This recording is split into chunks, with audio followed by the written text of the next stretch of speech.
Alright, go. Woo. Alright.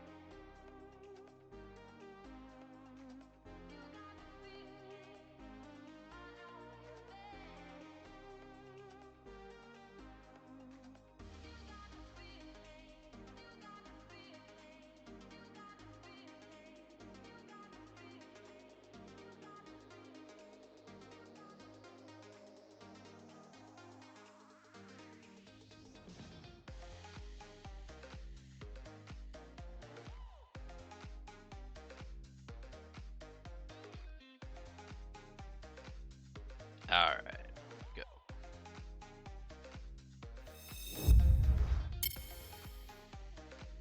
Hey, everybody.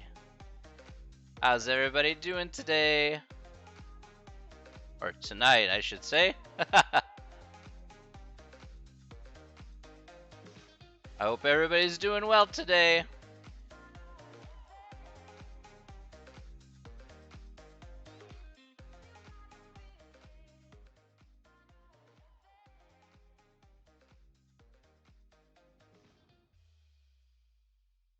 Hey, Sweaty Nate, good. How am I? I'm doing really good tonight. Really good tonight.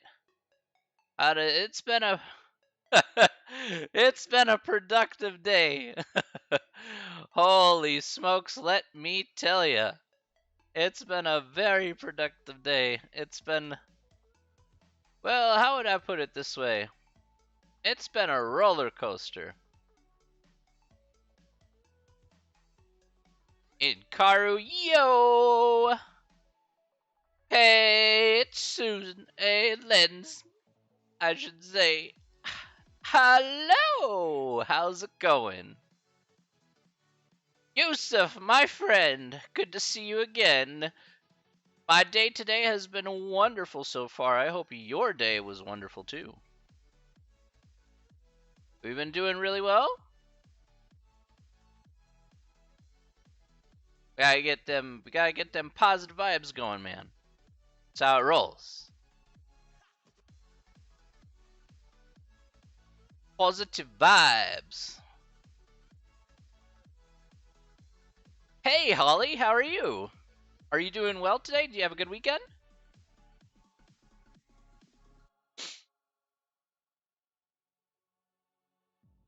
I hope you had a wonderful weekend. It's been a roller coaster of a day. It seriously has been a roller coaster of a day. But mostly on the highs here. Trust me, I've had a lot of fun here today. But holy cow! When you're a guy like me who like plays the market, woof, mercy. Good weekend, bad day. Oh no, I'm so sorry. I'm so sorry if it was a rough day. Oh no. I hope things will be better. Okay.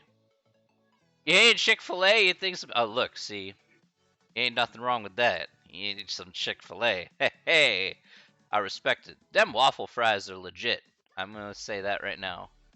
Yeah, their chicken sandwiches can't beat their chicken sandwiches. Much as I love me my BK original chicken sandwich or Popeye's chicken sandwich, Chick-fil-A does have them beat. Mazdy, hello, how are you? I hope you had a great weekend. I hope you're doing well. What PC games I play right now? I've got Cyberpunk. I got Minecraft Dungeons. I have a boatload of Steam games that probably I'll get around to someday. Let's see. I'm looking right now. Baldur's Gate 3. I have Among Us. I have Fall Guys. I have a lot more in my library that obviously I haven't played in a while, but yeah, um, yeah, quite a few.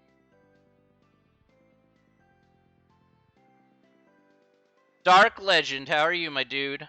I hope you're having a great day. How are you doing, buddy? It's Natty. Hey, everybody. Hello to you. Sus? I'm a math professor. I'm always sus. You should know that by now. That's just natural.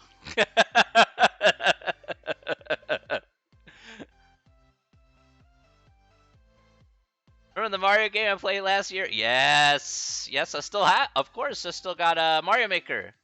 Still got Mario Maker on my Switch. You got it. I don't have it hooked up just yet to my current setup. So once I get my Switch set up with the Elgato, I can play the Switch over stream.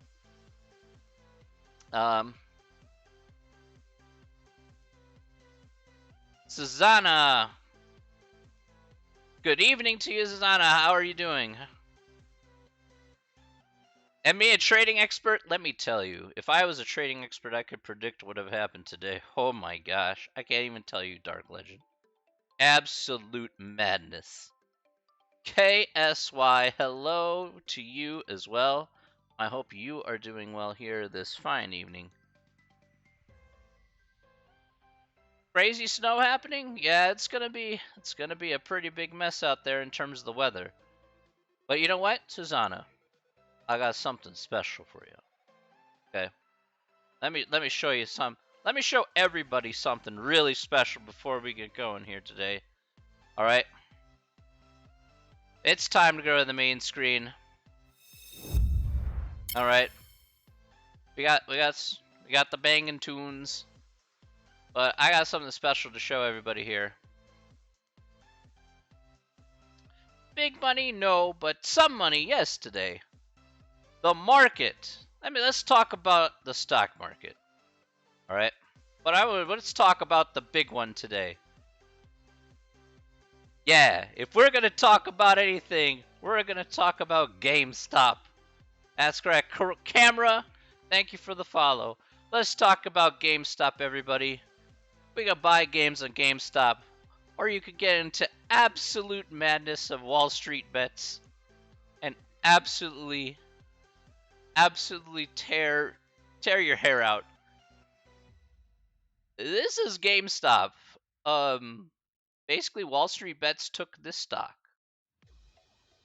and it was $43 the other day. And oh, let me tell you, it was insane today. This stock started at like $91. It bolstered up to $160 midday, went back down to $61 in the same day, and leveled off at $82 to end the day. And got halted on multiple occasions. Like, at least 5 that I saw. I didn't keep following it almost the whole day, but like 5 times I remember it halted in trading. It was an absolute wreck. Absolute wreck. And GameStop isn't even worth that much, so you know it's being manipulated to all heck and back. Absolute craziness. I don't know. I don't even know what to say to that. Fortunately, I didn't get on this train.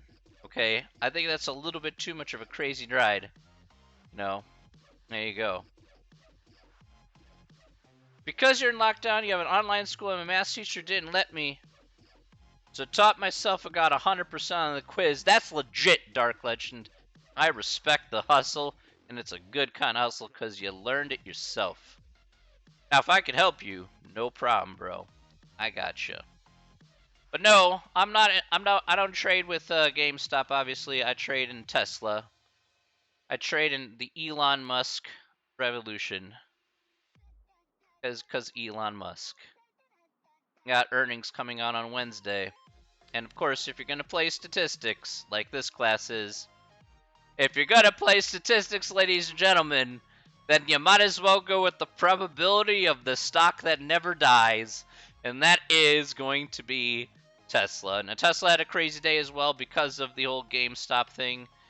But once it started leveling off, You know, it went up near $900, went back down to like 840-ish in the midday, but I collected enough.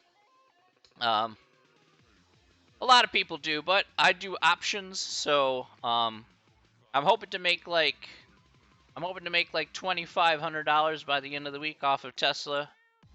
So if I make 25 off of Tesla this week, I'm gonna be a happy Dan, happy man. So love me my probabilities. All right. So people say that stats doesn't do much. No. Definitely useful, folks. Definitely useful.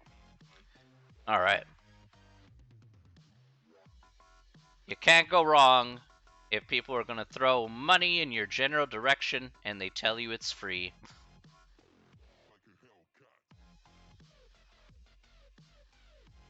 I'll be more than happy.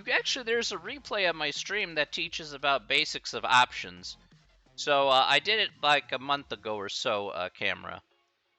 So if you, I talked about the pure basics, okay? I'm no financial expert, mind you. So if you want to go ahead and rewatch that stream, please go ahead and do so.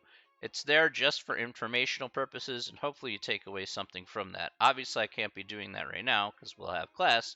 But if you want to find a little bit more information that will certainly help you lead you down the right direction in terms of that, check it out.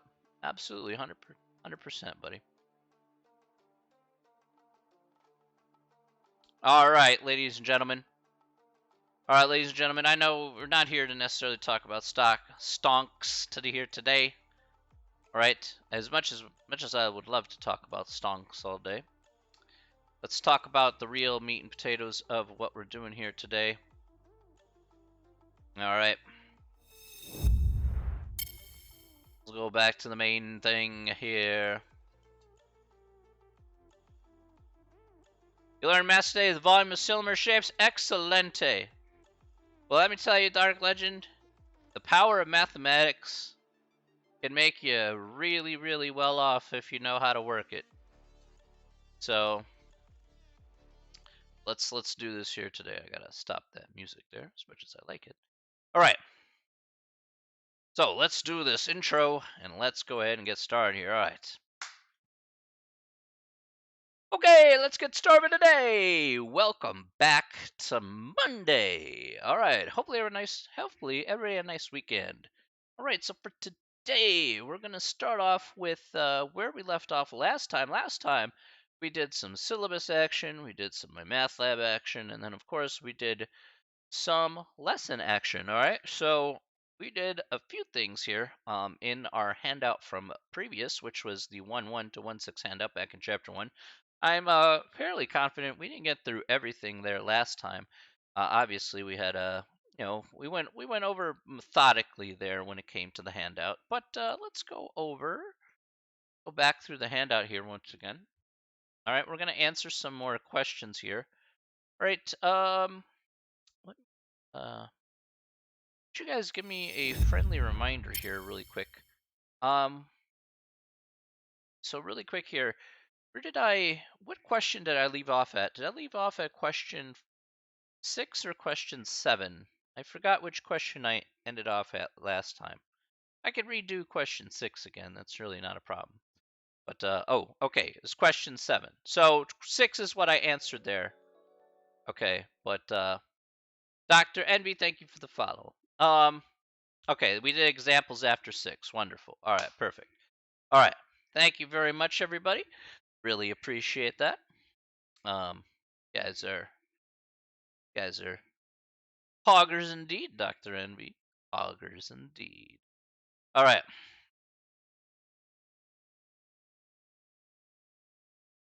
Alrighty. Well, let's go ahead and do this. We'll start here off at question number 7, and we'll go ahead and work our way up here. We definitely will finish up chapter 1 here today. May get into a little bit of chapter 2 as well, so we may see an example or two from chapter 2. Really start getting things going here with the materials. So really should be positive, all positive vibes here. All right. So last time we talked about variables, and we did talk about qualitative and quantitative variables. That part I was pretty confident on. We talked about discrete and continuous variables, and now I know we can start off at question 7. So discrete and continuous variables, as you saw there previously, a discrete again would be a countable number of something that a variable could take on, or continuous would be an uncountable amount, so a not finite amount. All right, now we have two more sets of variables here that we're going to start off with for today, and those talk about ordinal and nominal variables. Well, first let's start off with ordinal variables. So ordinal variables are going to be, let's go ahead and put down the formal definition, and then we'll go way up. So basically, with ordinal variables, you can put a naming scheme.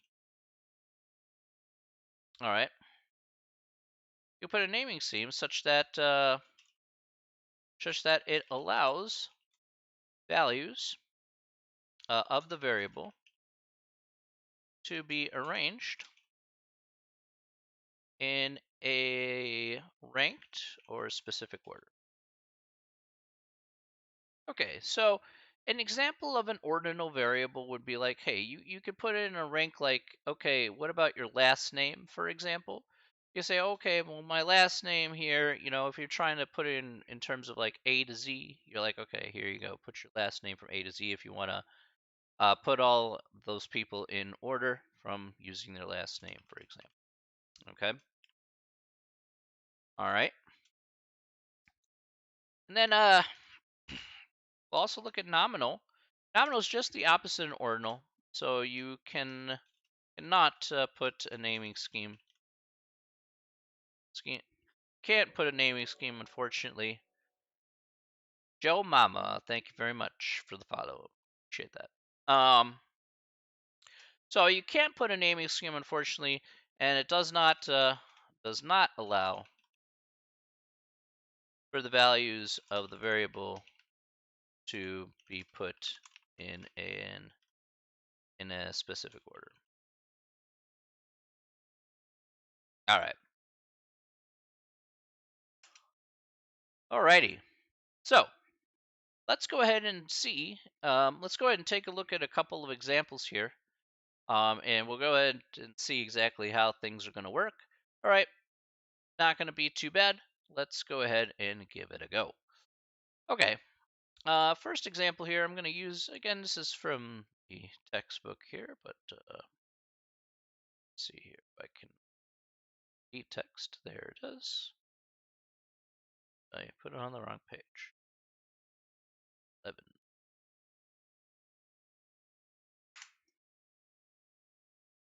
All right. Okay, so let's go ahead and give this a try here. All right. So I'm gonna preface it by saying this. So my earlier class had a wonderful idea. We're gonna use the prediction tool here on Twitch. This is for the channel points that you have here in chat. So again, if you want to know what channel points are, channel points is that you see where you can chat. That little bubble right below it, those are your channel points. You can click on that and you can redeem your channel points for stuff like things that you see listed there. I just kind of put some silly things in there. In any case, you can also bet those channel points on a prediction. So how does it work? Well, let's take a look here. Now, if I put nation of origin here and I asked you, is that going to be nominal or is that going to be ordinal? So let's go ahead and start a prediction here. You'll see the prediction on the very top there. There's 2 minutes to make a prediction there. Dr. Envy says to hydrate. I said okay. All right. So do you think that the nation of origin is nominal or ordinal? You can bet some amount of channel points. Again, channel points are not real things. All right. So you can just do it for funsies. You always can get more channel points the more you watch anyway. And so if you think they're nominal or ordinal, nation of origin, nominal or ordinal, you have a minute and a half. All right, so minute and a half, and it's at the very top of the chat there. If you're on a phone, I don't know where to find it, to be honest, but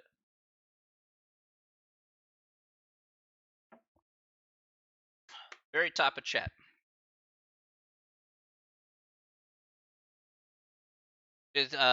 Legend says thinks it's ordinal, okay. That's fair. So some people think nominal or ordinal, nation of origin. So remember that definition. So be a little bit careful about this. All right, we have 40 seconds. 40 seconds. Go ahead and you bet as many channel points as you want, but maybe keep it at a minimum for now, anyway.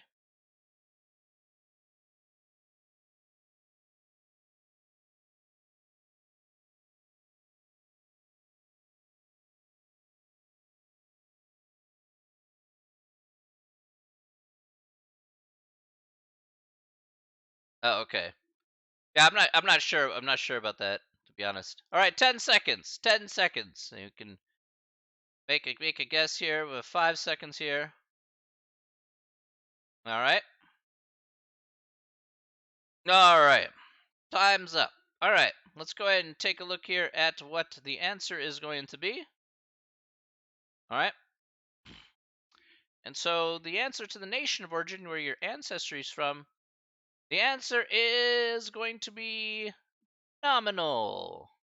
The answer is nominal.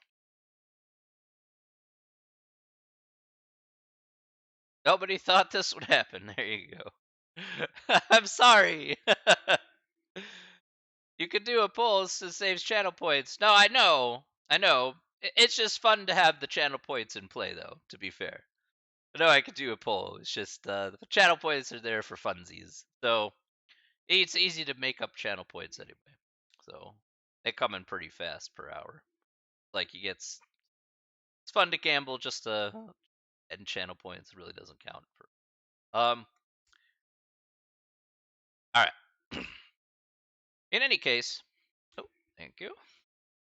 Um, in any case, let's go ahead and talk about why it's nominal and not ordinal. Well, if you're talking about your ancestry, your country of origin, all right.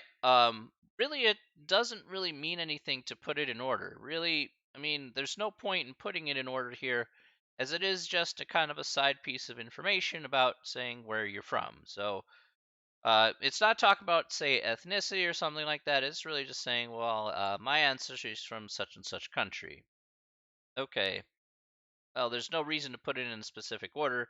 There's no ordering that really needs to go to it unless you absolutely need to. But in reality, it's really not that necessary. Now, let's take a look here at another one, and we'll see where that's kind of lies here. So if I looked here at let's look at number 32 here. On the other hand, number 32 says movie ratings of, let's say, 1 star to 5 stars. So, or 0 stars to 5 stars. Let's say it's IMDb. Okay, so let's say you're looking at movie ratings here. Would that be ordinal or would that be nominal? You just go ahead and type that out in the chat there. This one will put up a poll. But would that be ordinal or nominal?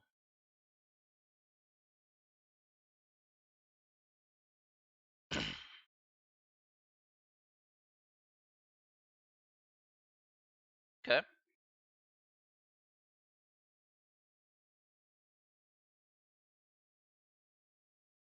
All right.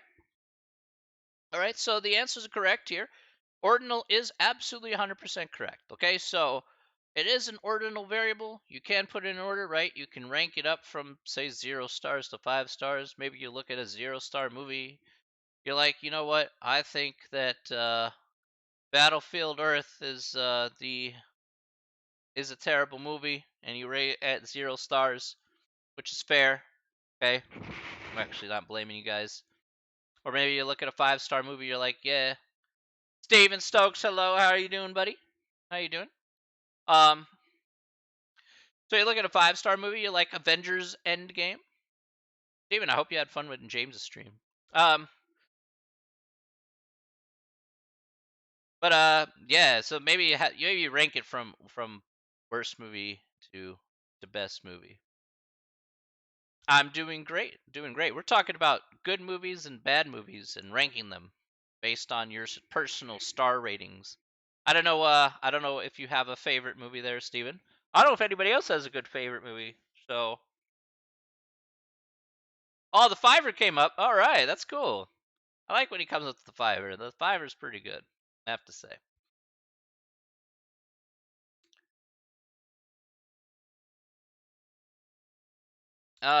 So whatever you feel your best movie or worst movie is, maybe you guys like Avengers, maybe you like just the Captain America series, maybe you like Spider-Man, maybe I don't know. Everybody's got a thing. either way, either way, doesn't matter. All right, but in any case, it is ordinal. There you go. All right, good me. All right. Let's see here. Goodfellas is wow. Goodfellas is a heck of a movie. I like Goodfellas. I like Goodfellas a lot, Steven. It's a really good movie. Really good movie. Um, absolutely outstanding as Goodfellas. Ray Liotta. There you go. That's where it's at. Okay. Now, next, let's go ahead and take a look at number 8.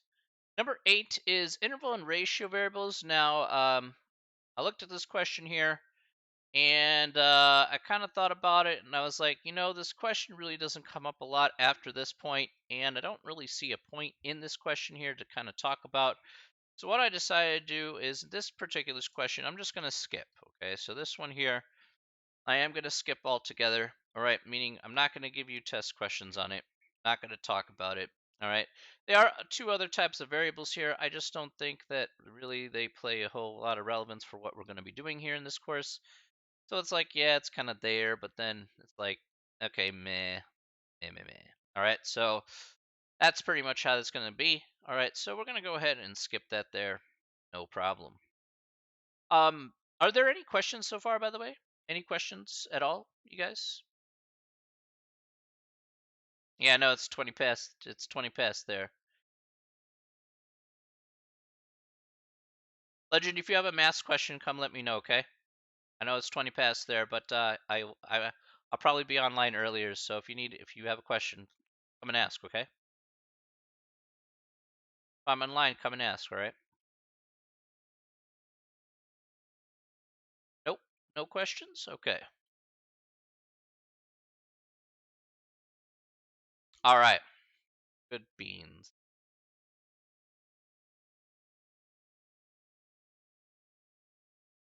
Okay. Next, what we're going to talk about here is we're gonna move on here. Next one we're going to talk about here is we're going to talk about the types of studies that we take here in statistics that are rather common. But let's talk about the first types. First, let's talk about the couple that are probably the most common ones. All right, what is a randomized experiment and observational study? All right, so there's two types that we mainly look at here. First, let's look at the randomized experiment. All right.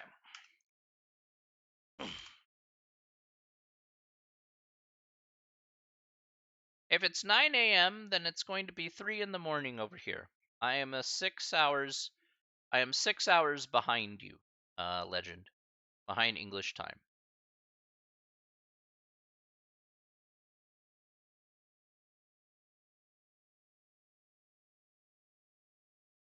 All you gotta do is take away 6 hours there. So if I'm awake like sometime later in the afternoon, more than likely your time, and you need to know something, then you could just ask me, and that's cool. I got no problem with that.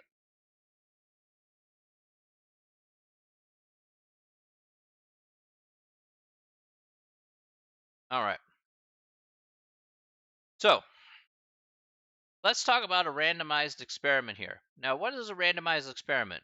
Now, for a randomized experiment, there are two sides on a randomized experiment, or for the most part, there's always going to be two sides. So there will be two sides.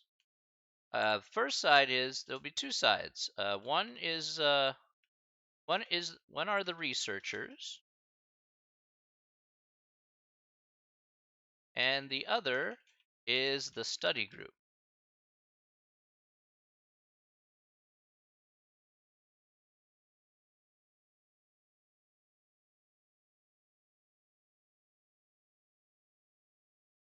So one are the researchers and the other is the study group. All right. So the issue with the experiment is that the researchers directly interfere in the process of the study. They're probably saying, well, hold up a second. What does that mean? That's why they get banned. um, so the researchers directly interfere in the process of the study. Well, you go ahead and put up that kind of advertising. Yep, get the ban hammer. All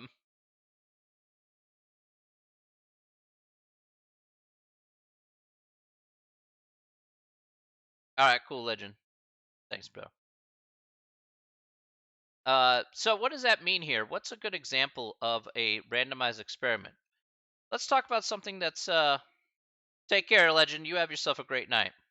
Um, so let's think about something that's more relevant, such as the vaccine trials. So the vaccine trials are a great example of a randomized experiment. So obviously with the pandemic hit and of course before the vaccines actually rolled out and to be given to the general public, you had to go through clinical trials. That's where randomized experiments are very, very helpful. So, of course, on one side are the researchers who are trying to, of course, test out the drug to see if it's safe for consumption. All right. And, hey, thank you very much. Came in with the raid there. Check that. All right. Stephen Stokes with the viewer. Appreciate that, Stephen. My good people. All right. So you have one side there, which is the researchers, the other side, which are the volunteers. Now, the volunteers here basically the interference here in this case, if we're talking about a vaccine trial, the interference here is going to be them actually, say, jabbing the person with the possible vaccine. I say possible vaccine because, of course, you need two groups.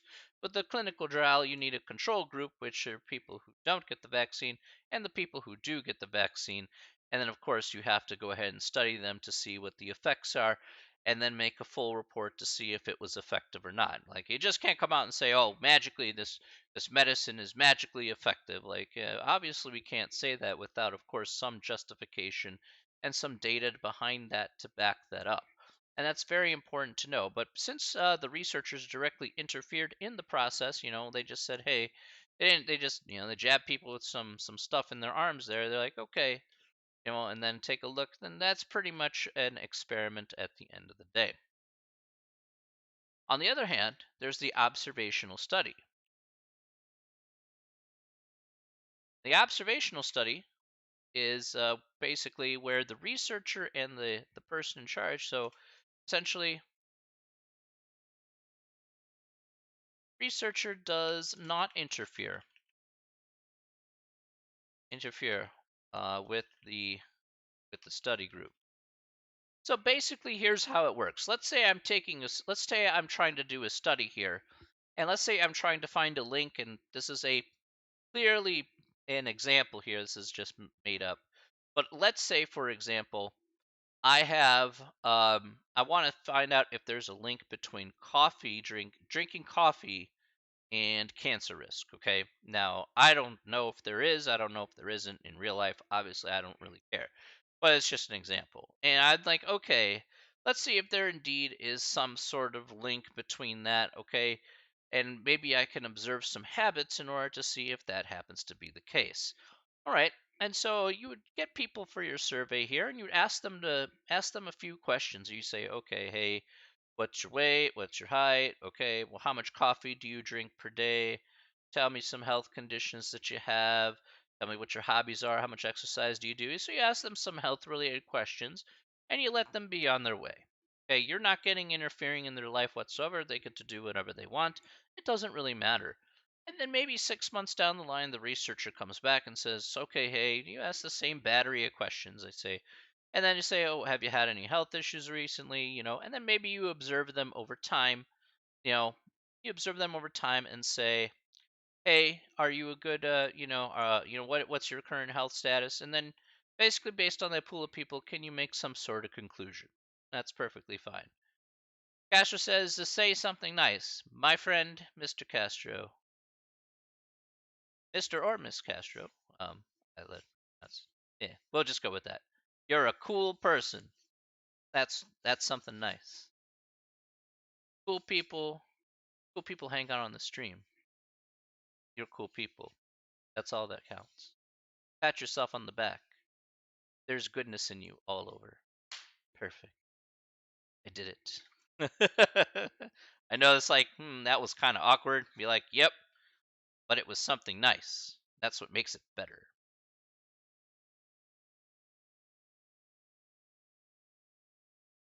All right. Some of that milk tea in me there. There you go. You like my personality? Great.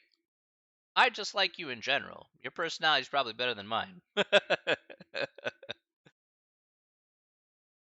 I like I like teaching Miss. Thank you. I appreciate that. Miss Castro, your personality is better than mine. I'll put it that way. I'm just a regular dude doing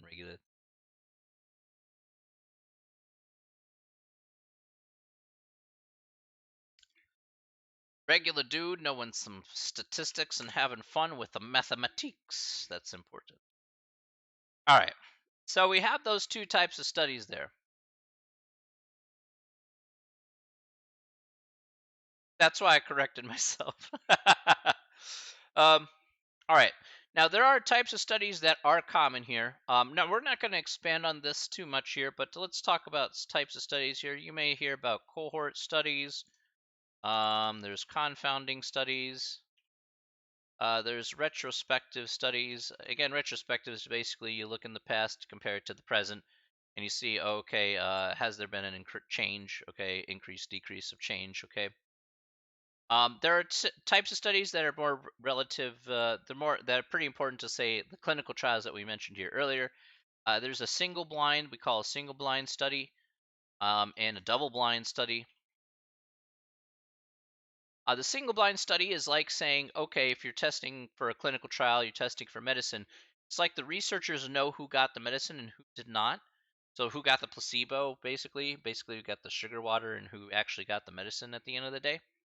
A double blind study is that neither side knows who got what. So neither side knows who got the vaccine and who got the who just got plain water. So um, who got the vaccine and who didn't at the end of the day.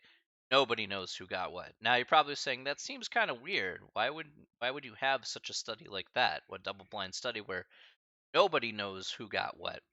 Well, what is important is that the reason why you have a double blind study and why it's the most effective in a lot of cases in a clinical trial is because a lot of the times the doctors or the researchers who are studying the drug and seeing what their effects are can be more objective to every volunteer in the study.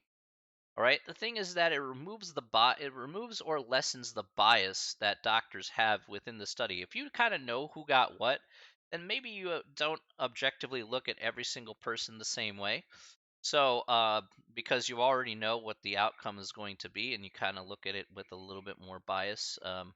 But when you don't know who got what, then you objectively look at each person very carefully and make more accurate findings without the bias put involved on and seeing exactly how effective, for example, a particular drug is going to be generally from from the large pool of people you have for your clinical trial. So it's a lot more fair. You will get much more accurate results in a double-blind study as opposed to a single-blind.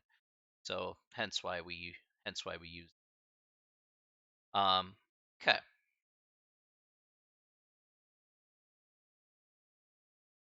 let's talk about the next one here. Let's talk about the census. So what is a census? All right, what is a census? Now, a census is something that we actually went ahead and did last year. Remember that every 10 years, despite it being 2020 and one of the worst years probably ever in the history of mankind, a census, of course, is something that we do. Census is very important um, for us. policy is made off a census, so is redistricting, right? Very important for politics and whatnot. Of course, having a good makeup of the country here every 10 years gives us a good idea about patterns and changes that the country goes through. So, what is a census, though, in terms of a base definition? Again, this will be the list of all individuals within a population, along with certain characteristics.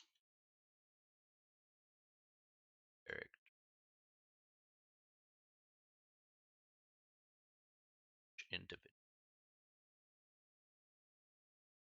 All right. Okay. So one of the things that's important here is about a census is like if you actually do the census, then of course they ask you some basic questions. They say, okay, well, how many people live in your house, okay, or how many dependents that you have, what's your ethnicity, what's your age range, what's your age group, what's they ask you a whole battery of questions here, and a lot of that is just to see, what are the current demographics of the United States. Can you break down the population based on, say, jobs, age range, and whatnot? All right. And there are a ton of things that you can see about what happens. Where does population growth happen? Where does population decline happen? Right? Yes, states lose population as well as much as gain population. All right. So, for example, here in Illinois, Illinois is one of the worst offenders for population decay. We actually lose a lot of residents here in the state of Illinois. All right, more than we actually gain. More people leave, more than they actually come in. So, also, I was looking up at Wikipedia the other day, and I believe, yeah, I think our birth rate of the U.S. at this moment in time, and this could obviously be subject to change, is 1.7. So the birth rate of the U.S. here is 1.7 kids per family. Um, so that means that what exactly does that mean? Well, it means that if the birth rate of the United States is 1.7 kids, it means that you're not meeting replacement for the natural birth rate of the country. Okay, so the natural birth rate to meet replacement is 2. So of course, 2 kids for a pair of parents. So makes sense, right? That's how you essentially do it. That's why 2 is the baseline here. Other countries have it much worse. So, but yeah, the birth rate of the U.S. is actually fairly interesting. It slowly declines. So although you can see like the population of the U.S. goes up because we have, say, for example, immigration. So we have a lot of people that do come into the country, do become citizens and whatnot. Um, the actual birth rate of the current citizenry of the United States actually declines year over year. So there's a lot of factors that are associated with that. But actually, you can use statistics to actually find out why that is. So fairly interesting, that's for sure. In reality, general attitudes toward marriage and having children are very, very different than they were 20, 25 years ago. So it's definitely a different environment, and there's definitely very solid reasons why that is. So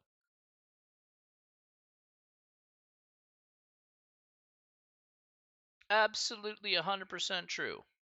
Any questions so far? Any questions so far? Let me know.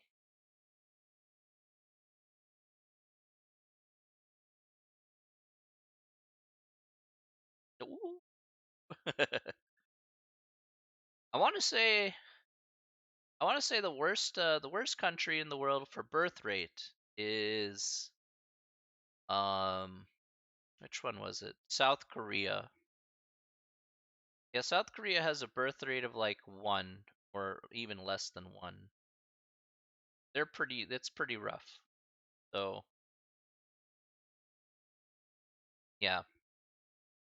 That South Korea, as much as technologically advanced South Korea is, yeah, one kid per family. I know in Japan it's just as bad. It's a little bit of touch above 1. So, like there are little places that literally they throw money at you to have children, and people still don't want to do it. So I'm like, okay.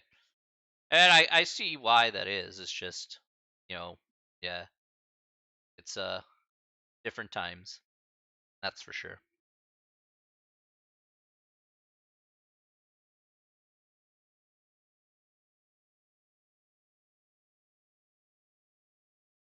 All right. So let's go ahead and take a look here at question 12, which is the end of the first handout here, and then we have this second handout here, right on the same page. But question 12 is going to lead us to the other questions here for the latter half of chapter 1. So let's go ahead and talk about those right now. All right. What is a simple random sample? Now, one of the things that we'll be doing here is we're going to be taking a look at studies here. And of course, to make the best possible study, we're going to need to pick a sample that is, at least in this case, a what we call a simple random sample. What exactly does that mean? So this is basically a sample that is collected in which each person or item of the sample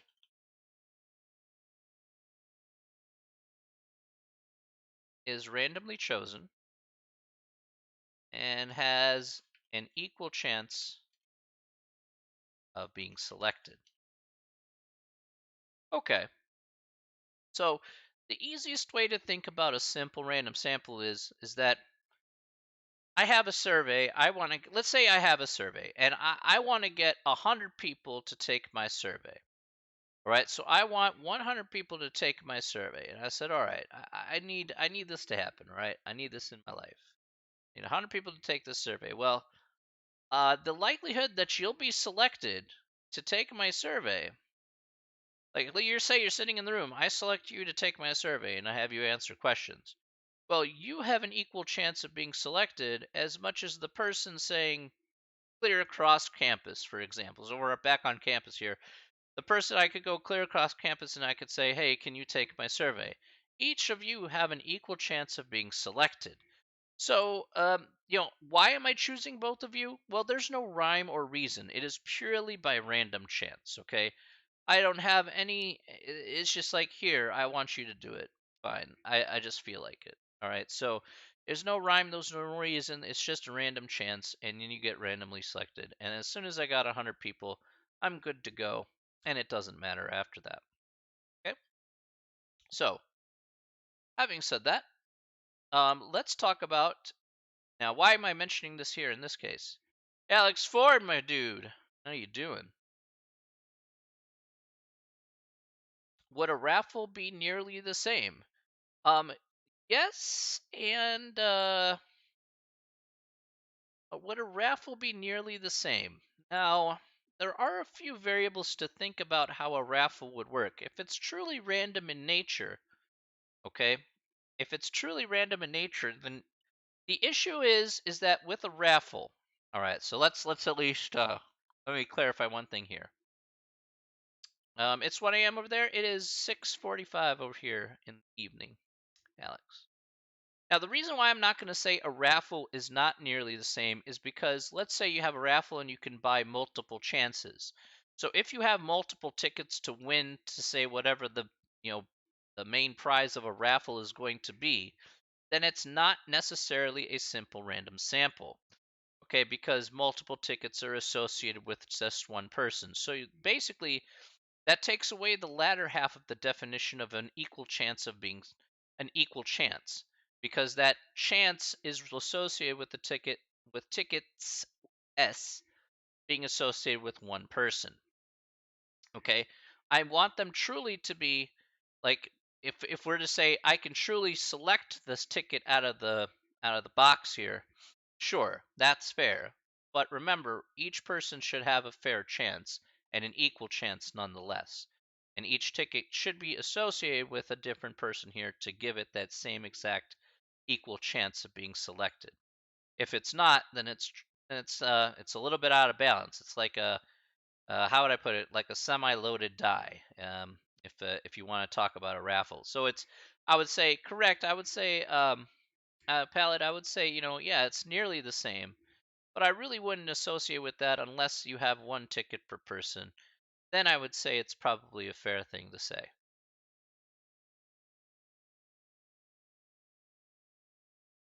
So it's a very valid question, but it also depends on how the raffle is set up.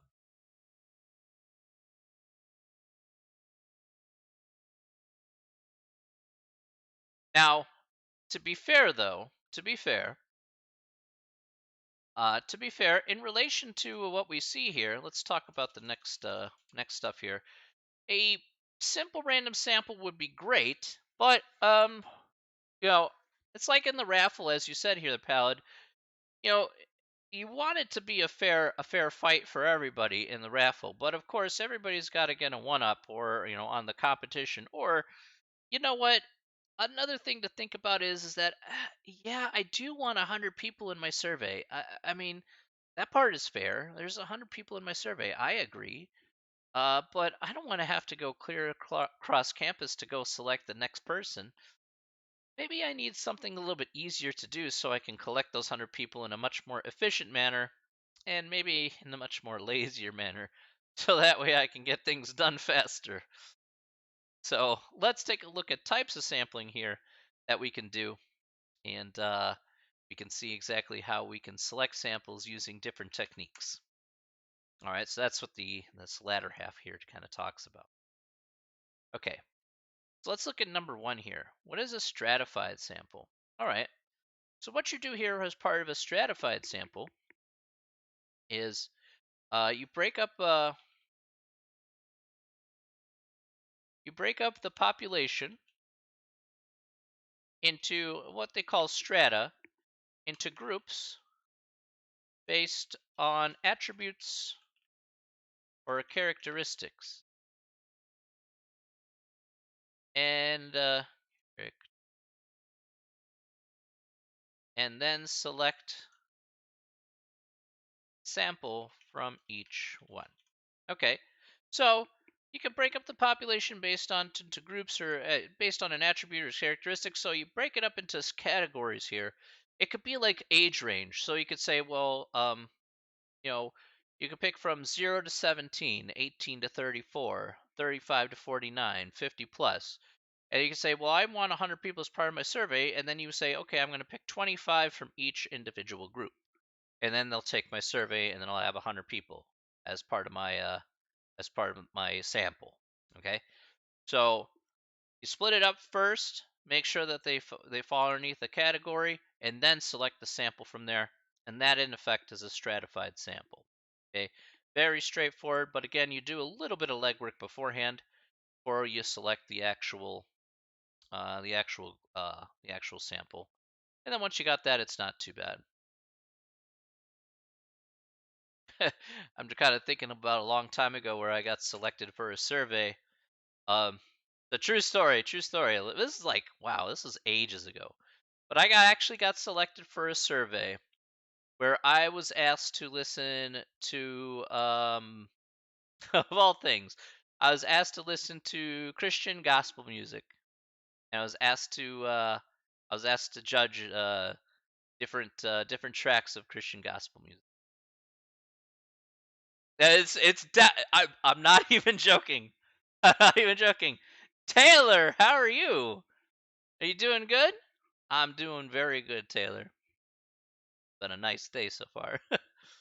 So yes, I was actually on the phone for about an hour and a half, talking to a nice woman over the phone. We were chatting it up while we were doing the survey. I'm like, I've never listened at that point. I was like, I've never listened to Christian gospel music in my life. Hunter, thank you for the follow. Appreciate you. Um, but yeah, it was really interesting. I got to listen to some music. I hadn't heard it anybody, in the obviously in the Christian gospel scene.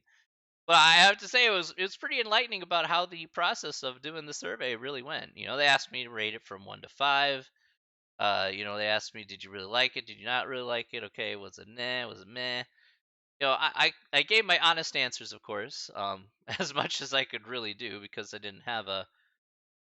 And I think maybe that's why they kept me on the phone, because probably because I had no bias since I had no skin in the game. So if it's like, think of it this way, it's actually almost better in some ways if you want to see what music people like, is if you don't actually have if you actually don't know the music at all because you're not biased toward one artist or another.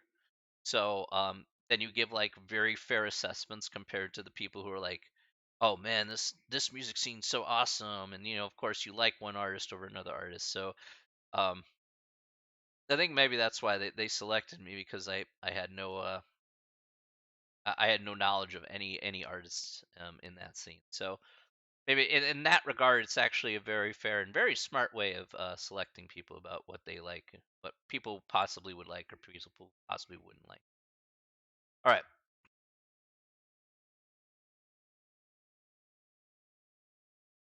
all right.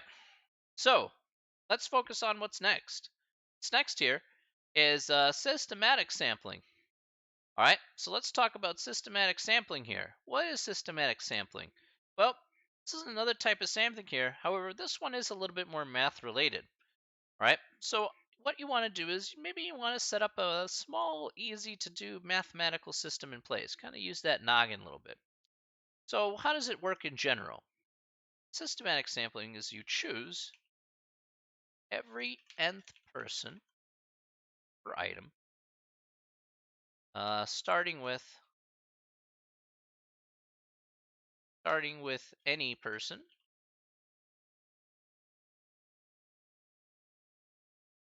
and keep selecting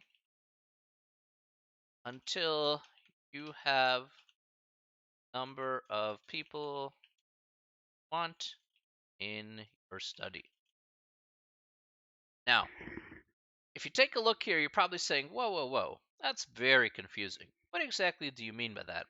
Fair question. Okay, so let's go ahead and visualize this with some actual numbers. Okay, so maybe you're like, again, let's go back to our scenario here. I have a survey. I want 100 people to take my survey. So what exactly does that mean? If I have 100 people to take my survey, well then, if I want 100 people to take my survey, maybe you're like, okay, I want to choose, let's put an example here. I want to choose every fifth person. Let's say I want to choose every fifth person. And again, you can start anywhere. Okay, it doesn't matter. You don't have to start with the first person necessarily. You can start from the second person, the third person, the fourth person, whatever you want. Okay, so let's say I choose the third person. Okay, so let me say I choose every fifth person. Let's say I start with the third person in line and keep selecting until I have 100 people to take my survey. So let's say I start at the third person. Okay, that'll be the first person that'll take my survey. Then I go 5 people after the third person, so that'd be the eighth person in line, and they get to take my survey. Then I go 5 people after that. That's the 13th person in line. They take my survey. Then at the 18th person line, 5 more after that. Then the 23rd person in line. Then 28th, and 33rd, and so on and so forth until I have the 100 people that I'm looking for that will definitely take my survey. So again, just have that line of people, and I'm just going to keep selecting 5 until I'm just going to go in a system here. I'll go by 5s until I have those amount of people I need for my survey, and then I call it good. So that is a systematic sampling here. All right.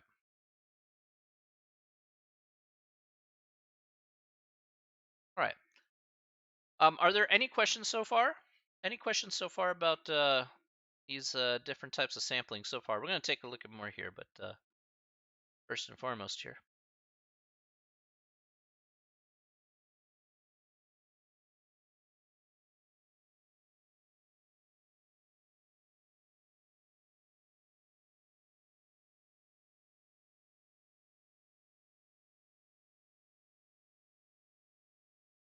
Nope. It- hopefully it's pretty straightforward.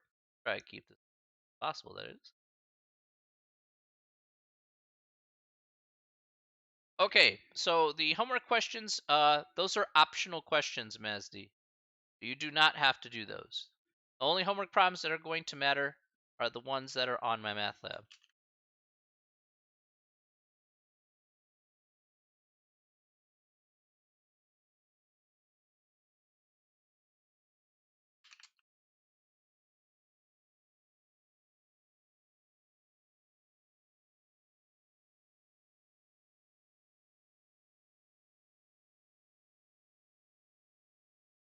Go ahead and put that there.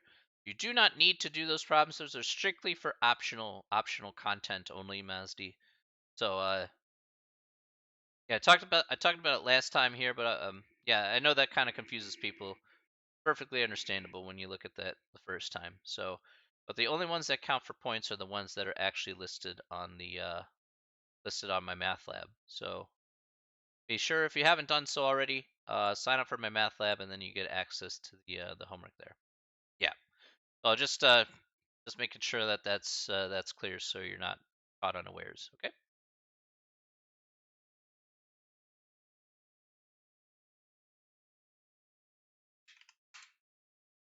All right.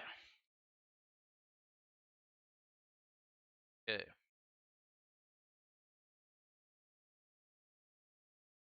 Right. Let's take a good look here at the next question. Unless anybody else have any questions before I move forward, I don't think it's too bad. So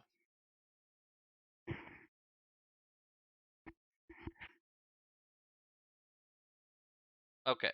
No. All right. All right. All right. So what is a cluster sampling here? Let's talk about that. So cluster sampling is basically a sample that is obtained by selecting all individuals within a randomly selected collection or group of individuals. This is the formal definition. So basically, you collect them in a cluster. Now, what's a good example of this? All right.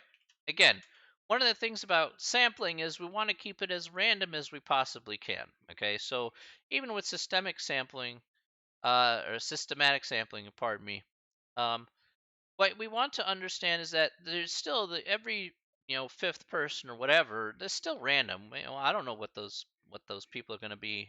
All the way down the line. I have no clue. So, and the same thing goes for cluster sampling. We want to keep that as random as we possibly can.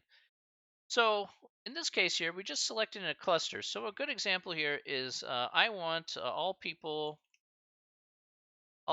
in the back row of a classroom to be part of the sample.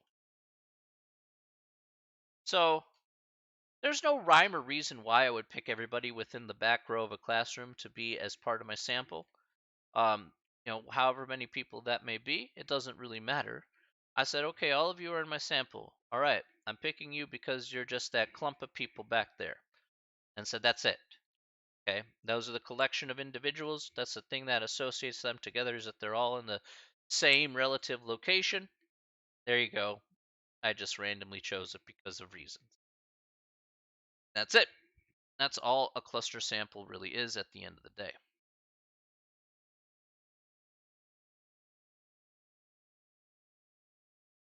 All right.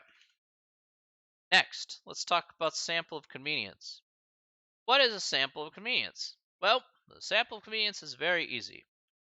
This is basically a sample chosen purely out of convenience. Okay, now what's an example of a sample of convenience? Now, this is basically the way where we basically do this the laziest way possible.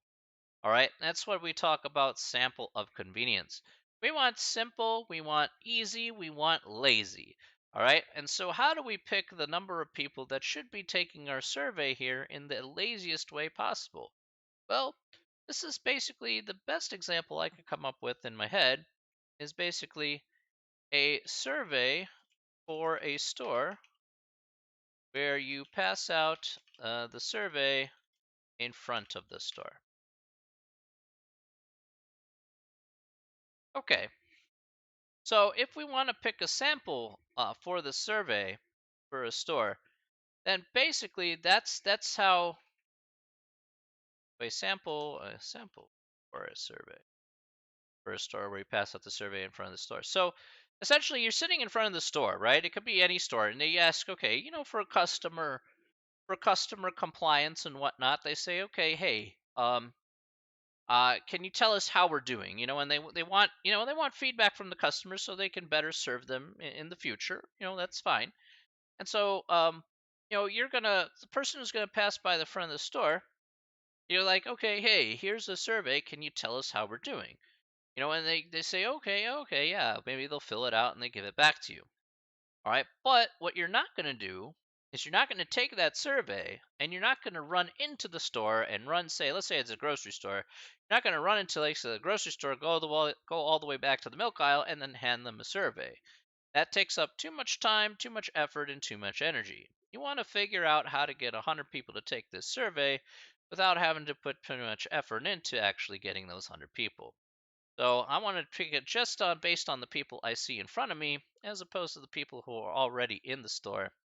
That's a lot easier to do rather than just saying, "Oh, let's go inside and pass it around." Nah, I still don't want to take steps. Forget it.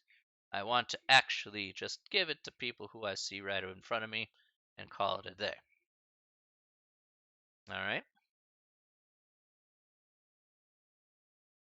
Okay. All right. More questions. Okay, we got a few more questions to do. All right. So it is 7 o'clock right now. All right. So we're gonna take a short break here. We're gonna take a 5 to 10 minute break. Okay.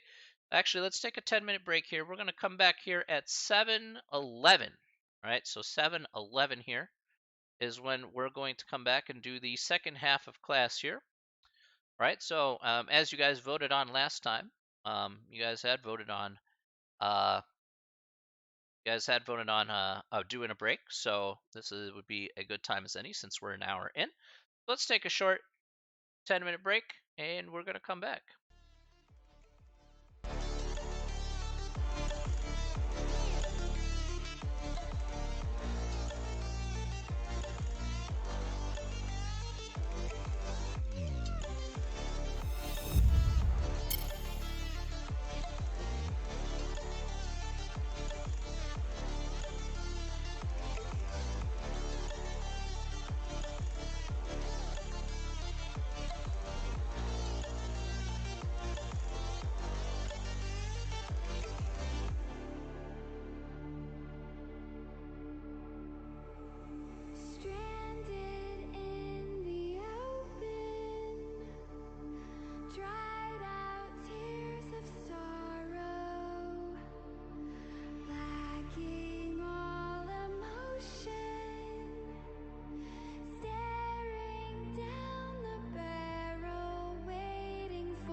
while you and me repeat. This bittersweet heat is suffocating. I'm waiting and always hesitating. Kryptonite desires set my heart afire. Heart on fire. Set my heart afire.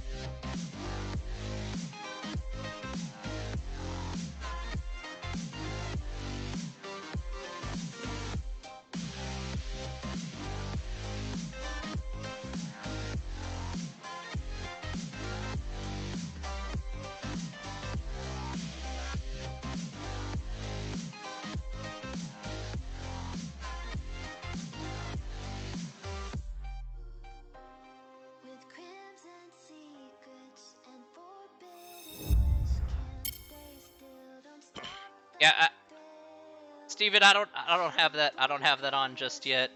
I gotta work on a few more things, that's for sure. I know screen flicker thing's kind of annoying, so I'll be working on that too. While you and me repeat, this bittersweet heat is suffocating. I think I know what's going on there, so Waiting and always hesitating. Kryptonite desires set my heart afire. Heart on fire. Set my heart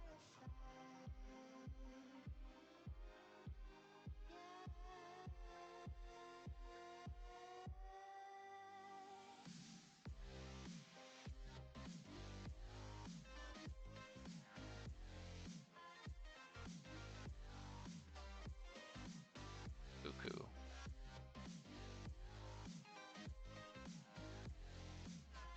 Here we go.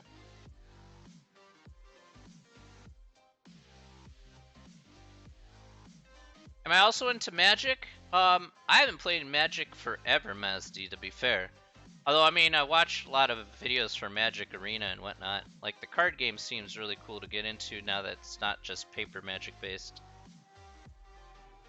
So, that and some books in D&D are definitely Magic, or have Magic roots to them. So, hey, if, like, that's what makes it fun, you know? Magic the game is pretty fun. Absolutely.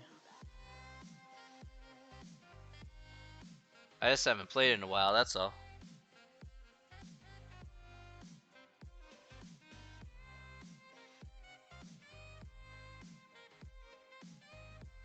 How about you, Mazdi? Do you like it? Paper Magic for a few years? Right on.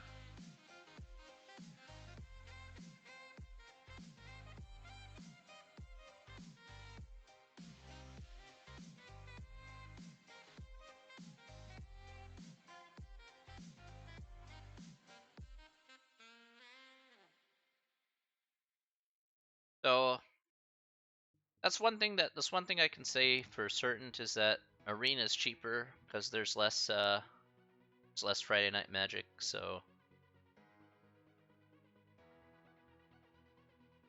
yo, Doritos Alex. Doritos Alex, how's it going, buddy? How you doing?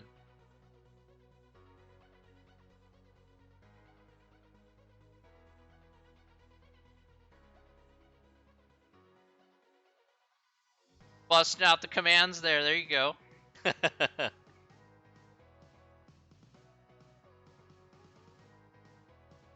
that's fine. There's not much on my YouTube outside of the archive of these past streams, so I put it up there for just people who want to reference back to things after this. All right, you got it.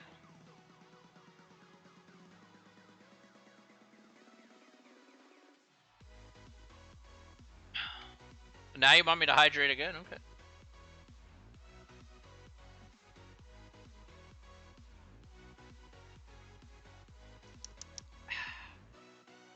Yes, sir, indeed. Let's do it.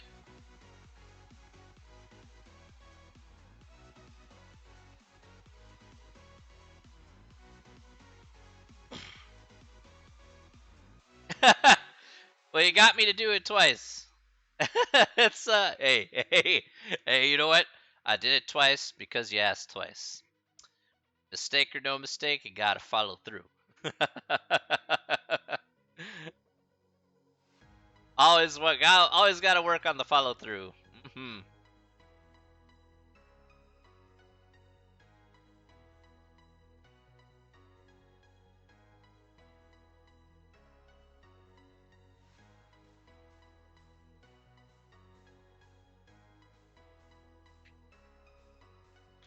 All right, and back.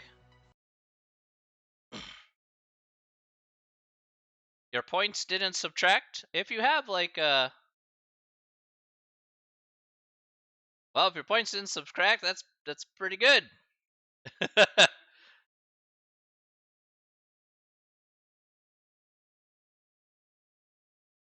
I'll have to figure out a way then to make the points subtract better. I could have sworn I had the points subtract. Well, you know what? We'll figure it out. All right. In any case, let's oh no. Don't worry. Gaining channel points is super easy. So gotta keep me hydrated, fair enough.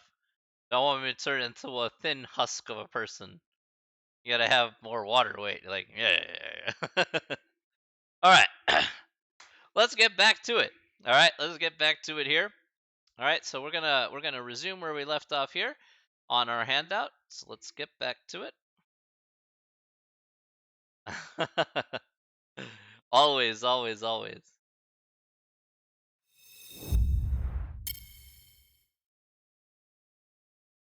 All right. So we're going to talk about the last type of sampling here. So we're talking about sample convenience. So right before the break, we're going to go ahead and pick up where we left off here. I'm going to start at question 5 here on the handout. All right, and that talks about voluntary response sampling. All right. So what is voluntary response sampling going to be? Well, voluntary response sampling is basically, go ahead and put this down here, is getting actually um getting a sample where you ask people to volunteer a response. So you get a sample where you ask people to volunteer a response. Now you're probably saying, well, what's the difference between that and asking it in a survey type of question? Well, a voluntary response kind of sample here, although you're asking people for a response here, in this case it's slightly a bit different. This is basically like a, i.e., you ask people to email or phone in. So if you ever watch a talk show and you say, "Oh, let's say you watch a talk show and you're like, "Oh, do you think that this person is cheating on this and this person?" Text your response to blah blah blah, or email your response to blah blah blah, or phone in your response to blah blah blah and tell us what you think. Okay, that is essentially a voluntary response kind of sample. So a clear, it's pretty clear about you're just asking for responses, but you're not forcing people to respond necessarily. It's kind of more open ended than it is kind of more of a survey question where it says, okay, what's your age group? Well, that's a much more limited type of question than just saying, giving me your opinion about, oh yeah, this person is such and such cheating on such and such, okay, because it's talk show, blah blah blah, sort of stuff. All right, all right. So that's voluntary response sampling in a sense. All right, let's talk about the next part here. All right, sure I have this here. All righty, next. All right, so next we have bias and unbiased. Now, in statistics, what we want to discuss here are for the formal definitions of each. First, let's talk about biased. What does being biased mean? Well, being biased means is that the results of the sample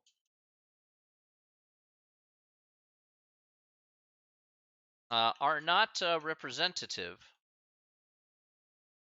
of the population. So basically, what's a good example of a biased sample, essentially? A biased sample could be, say, like, let's say you're taking a political survey and you're saying, okay, which candidate do you support, candidate A or candidate B? Well, then, if you ask people who are particularly prone, you particularly lean toward one party, then of course your results are going to be biased because your sample is biased to begin with. All right, so let's say polling too many people from one political party. Again, it doesn't matter. Your sample is going to be biased and you're eventually going to get biased results, which doesn't properly reflect the entirety of the population. Unbiased is just the opposite. Unbiased is that the results are representative of the population. So again, maybe if I'm picking between a two-party system, so whether it be Republicans or Democrats, it doesn't really matter. What really matters is that I get a 50-50 split and I get an accurate read about what people think, right? That's a lot more important, all right? So if I get a nice 50-50 split, I'll be good to go, all right? And that's what really matters, all right? Oh, Steven, you put hydrate there. Sorry. Hydrate.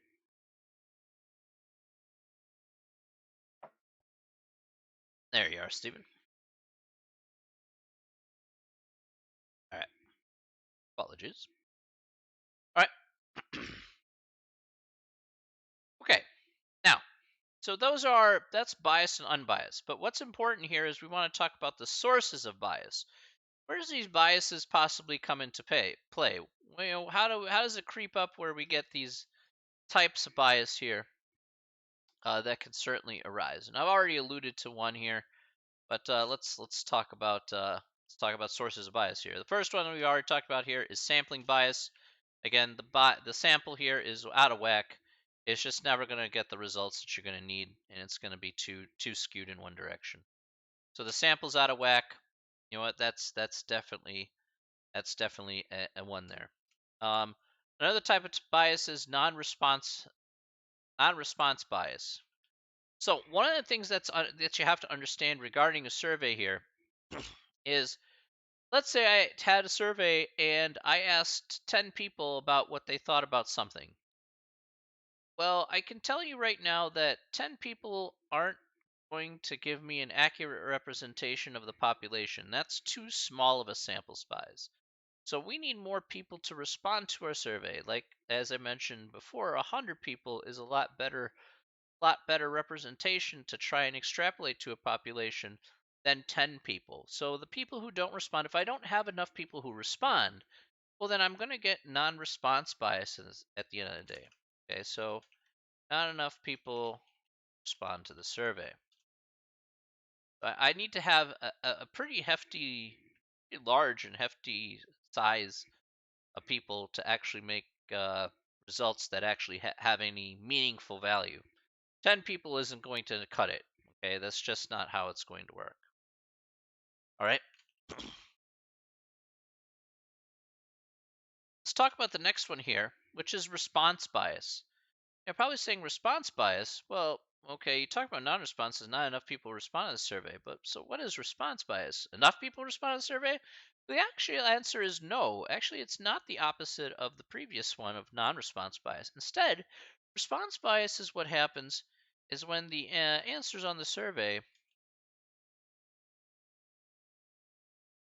do not reflect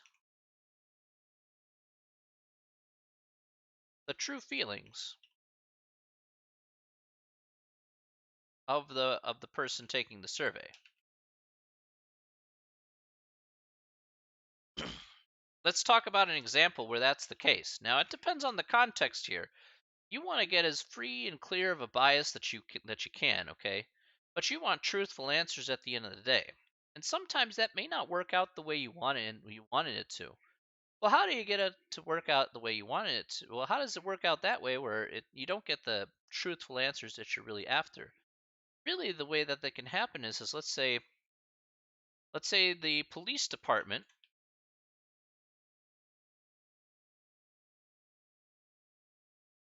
conducts a survey about the number of people or the percentage of people in a community who smoke marijuana, right? Another name for this, by the way, this is also known as social acceptability bias. You'll also It's also known as social acceptability bias. Is kind of this response bias. So think of it this way: for response bias, well, I'm representing the police. I come up to you and I say, "Excuse me, I'm doing a survey." I come up to you very awkward like, and I said, "Okay, hey, you know what? I'm doing a survey here. My survey is that I say, do you smoke weed?" So I just come out and ask you. Maybe I am the police officer in said situation. Do you smoke weed? Well, let's do you smoke weed? So they answer the question here. If you're the person that has to respond to that, are you going to tell that police officer the truth? Do you smoke weed? You know, I, I would have a hard time answering that to you truthfully, to your face. Like, yeah, I tell you, do you smoke weed? Like,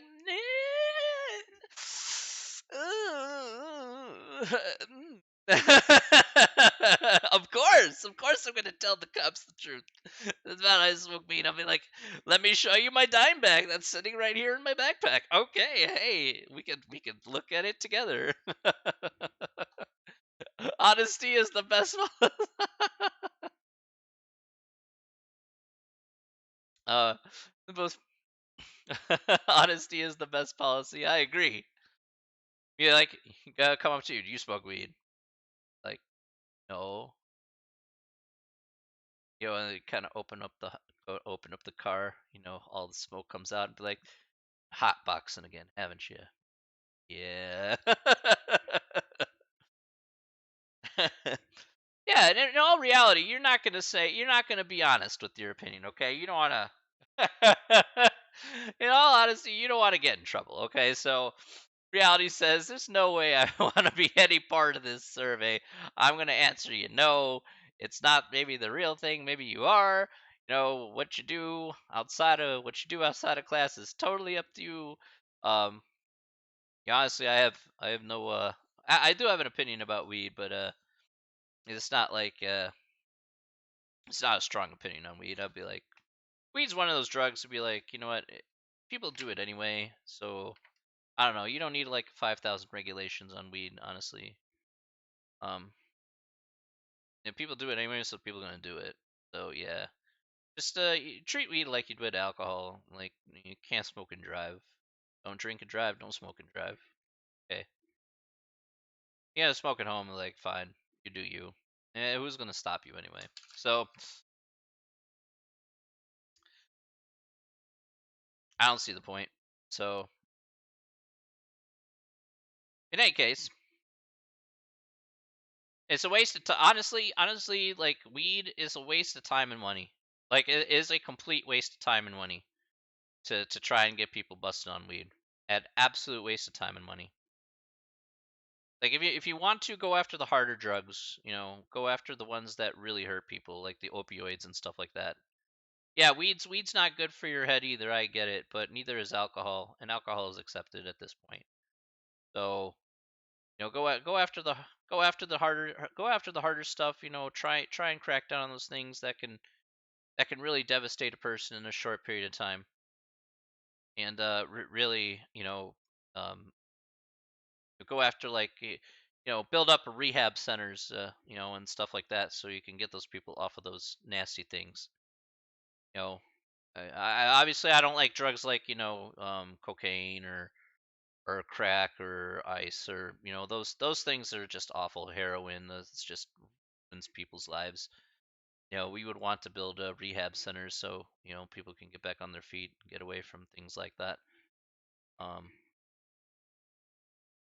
really, it's really just going after people for weed is just I don't know, it's a time waster. Yeah, throwing people into prison is not really, in my opinion, throwing people into prison isn't really necessarily the way to really help that person overcome an addiction problem. So, an addiction problem is a mental health problem. So, I don't think prison is a good way to address that mental health issue. I think we have to. I think it does have to be in a controlled environment, sure. Okay, but I don't think it needs to be in a situation where um, you're constantly having to be under stress all day. So we want positive progress for people. So positive progress is very important. I know this for a fact because I've seen people with addiction issues. Met and talked with people who have addiction issues, and it's not no, it's not pretty. It's not pretty at all. You know, and even we can say, in reality, we can also say that we too fall underneath that category in some form or fashion.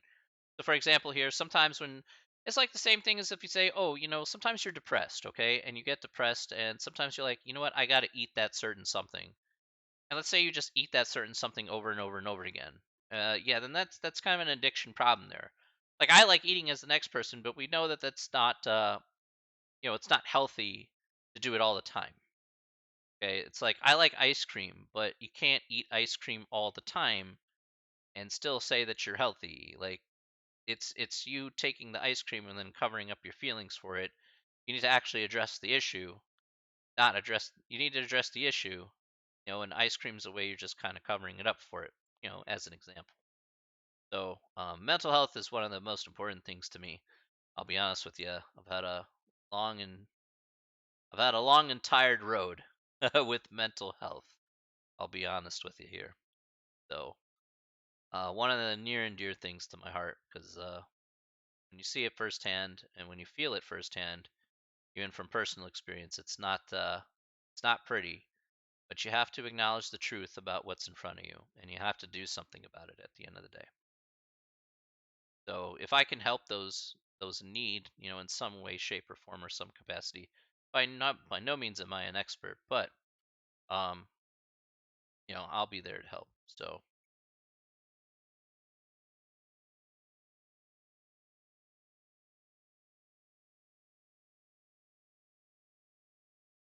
if things had gone different quite a while ago, ladies and gentlemen, this part is true. So nothing comes without certain consequences. If things went different a very long time ago, there would be possibility that I wouldn't be holding this stream as it stands. So if things went very different a long time ago.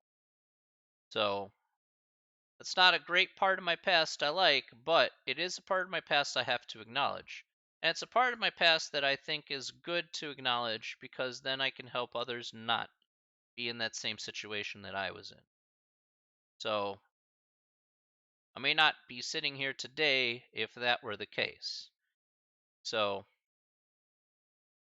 I'm successful now, but it didn't come without I'm successful now, but it didn't come without prices, Steven. It didn't come without struggle. It didn't come without experience and wisdom. Um, it didn't come without fighting myself in a situation where I could have possibly lost. And I've relapsed a couple of times. And I'm not talking drugs here. I don't take drugs except for the ones that I'm prescribed, obviously. but most of the time I was fighting myself. I had I had I dealt with depression for 25 years. It was pretty rough. So, I mean, right now I'm using, I was put on antidepressants and stuff, and I slowly weaned myself off of that, and then, you know, using my willpower to be better. So, it's not an easy thing, but it is possible. It's just everybody has their own time, and everybody has their own time and place and way of doing things. It may take you a long time. That's okay. That's not a problem. You know, you work at the pace that you're comfortable with. Your epilepsy med's a killer. Mine kind of is too. Civil, you and I'm epileptic too, so I gotta take meds the rest of my days. You glad you end up? You honestly seem like you struggled, made who you are. Yeah, you know what? A lot of it did. I knew that a lot of people were in worse situations than I was in, and I don't want to have people be in those same situations that I was in. You always try to share positive vibes. Yeah, positive vibes are very good to share. And one thing to keep in mind, though, Natty, is that positive vibes are excellent to share, but also being realistic is also excellent to share. Sometimes the best advice is the ones that both are good and bad. So, I don't mean bad advice, I mean both positive and negative. Sometimes people need to look in the mirror and you need to actually acknowledge what's in front of you. You can't keep hiding it away forever. You actually have to tackle the problem that's in front of you. If you never tackle the problems, then you continually hide away from those problems. And then progress, the real positive progress, can't begin. Okay. So in reality, it's good to be practical as well. And yes, willpower, self reflection, and admitting that you have faults too, and knowing how to work with those faults. There's things that are uncomfortable that you have to acknowledge, not just for yourself, but for the situation that you're in. You know, no, there's uncomfortable things that you have to understand, but once you come to terms with that, then it becomes a lot easier because you understand that there will be consequences. They may never go away. But if you understand that that's a consequence and that it doesn't have to necessarily go down that route, then it's easier to deal with. Um, yeah, that's what I can say on that kind of matter. So I know I can expand on that a lot more, uh, but I guess that's what I'll say on the matter for now. Um, but thanks, Azana, I appreciate that. But it, the people who really need the help are the people who we need to give the hugs to are the people who need the help now. The people who are stuck in this pandemic, who are stuck at home all the time, who don't necessarily get those kind of positive vibes all the time. Um, want to help out as much as those people as best as we can, to be better people at the end of the day. Remember, as I said, the goal of my class is for you to be a better person at the end of the day, knowing more than what you walked in with. So that's my way of giving back. That's why I don't set the bar super high, but I know that it's going to be positive progress at the end of the day, and I know that you'll be better off for it at the end of the day. So that's very, very important. Very important to know.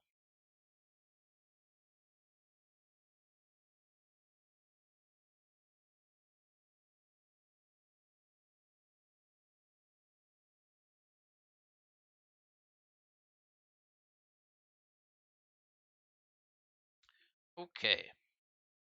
Sorry to get a little heavy there. I apologize. But I feel that at least it's important to be as straightforward as possible. So,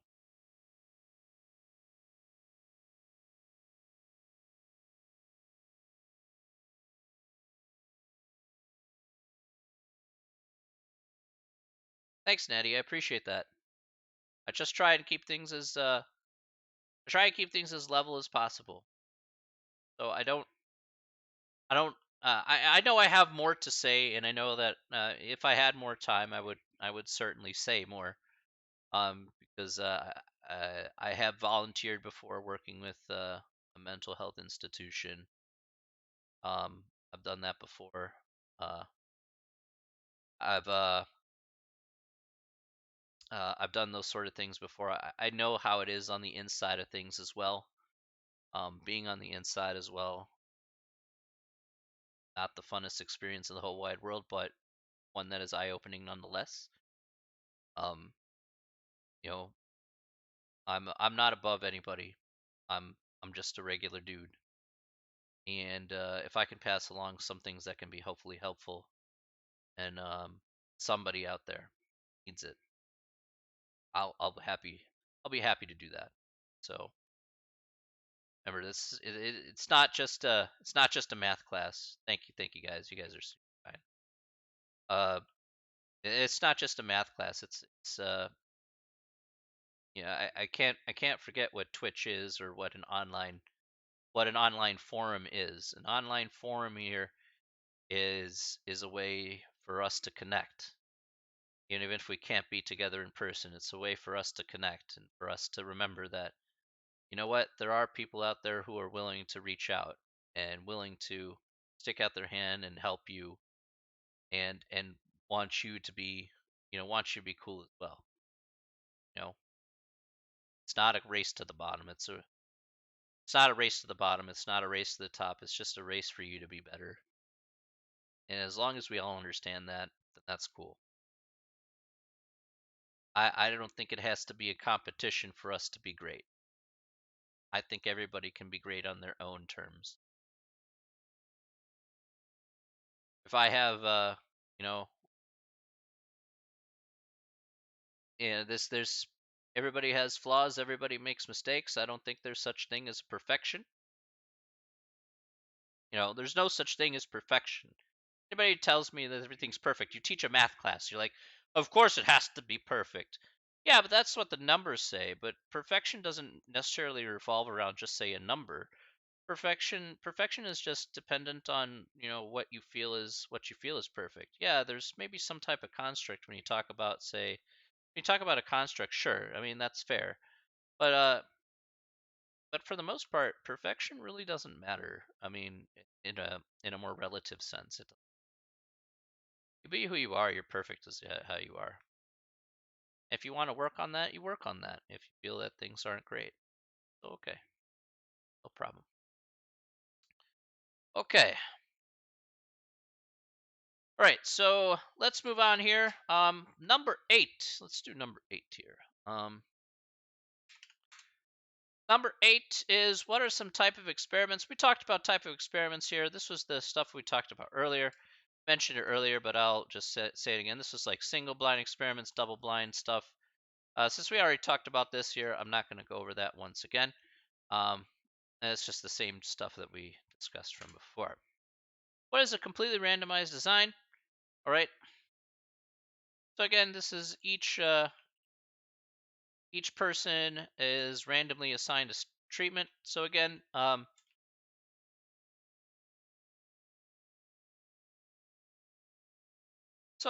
for a clinical trial, this could be like control group. This could be like a control group. This could be like what you call it. This could be like the vaccine or the medicine group. Whichever way. Again, everybody's randomly designed. As we talked about before, a double-blind study really is where this helps out because again, nobody knows what they got. So again, the bias is taken care of in a completely randomized design. Again, we'll just kind of briefly mention it, and we'll kind of move on here.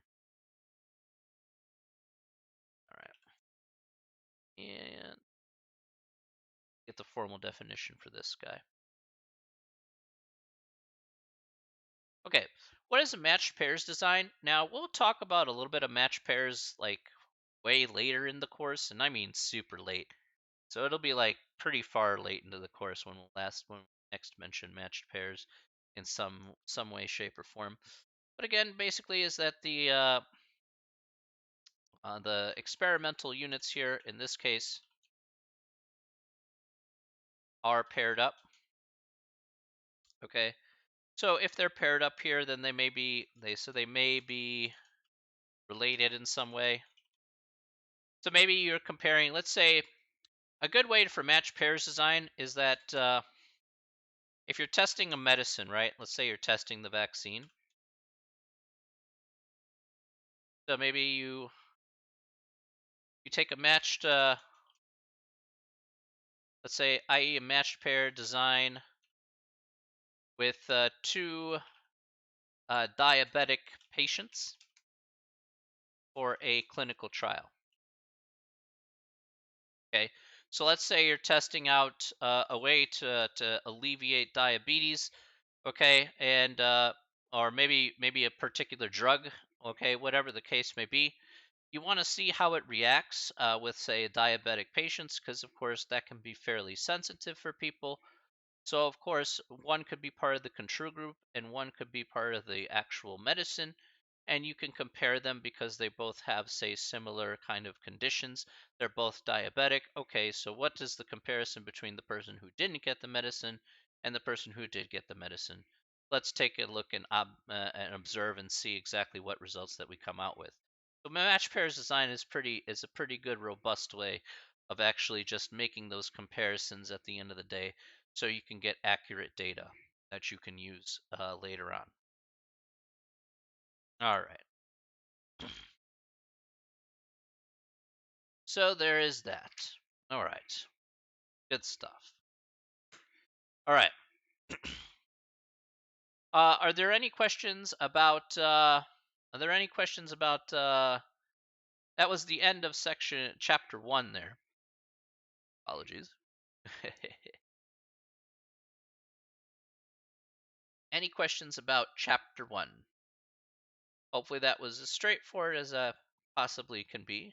No P. All right.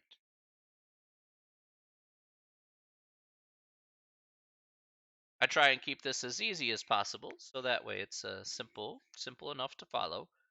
That's a lot of the definitions that we'll pretty much talk about here for the semester. So again, most of the rest of this stuff here from now on is actually going to be the math part here, which is us taking data sets and working with them. So pretty much from here on out, there's going to be some, of course, some definitions we'll of course fill in the blanks for naturally, but we're going to talk a lot about, of course, how we can manipulate the math here. Now, one of the important things I'm going to remind you for here for Wednesday specifically is if you have a calculator or have the emulator for the calculator, whatever you got here, be sure to bring that on Wednesday. It's the first time we're actually going to be using the calculator to find a particular